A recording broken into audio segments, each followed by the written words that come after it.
Perspective with anchor Tsepiso Makwetla tonight. They'll be expanding on those scenes that we saw in Cape Town earlier today. The refugee crisis in Cape Town there at Tsepiso. You also put a lot of focus on the outcome of the elections in Botswana as well as Mozambique.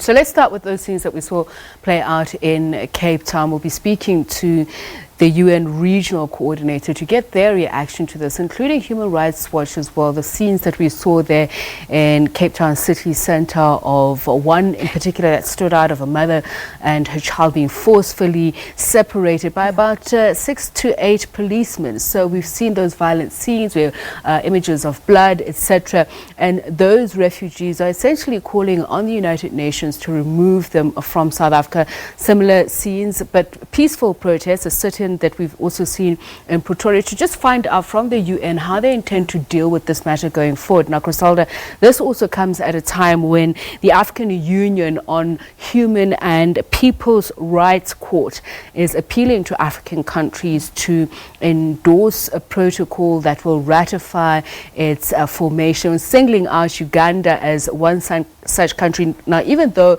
it has ratified the necessary protocols, what it has not done is sign a declaration that gives individuals and CSOs or NGOs access to the court. So that's on the one side, but we'll also be looking at the outcome of elections in Botswana and Mozambique. Now, in Botswana, we've seen the umbrella opposition body, the UDC, coming out saying that it is contesting the results, even though the incumbent president, newly elected president Masisi, has said that he's not fazed by these contestations to the election results. Same thing playing out in Mozambique. Now, it was hoped that an overwhelming win for Frelimo will quell the tensions, running tensions between Frelimo and Renamo, but Renamo is actually saying that it's going to the Constitutional Council to nullify the results of this. And it's not just only Renamo. We have MDM that's also been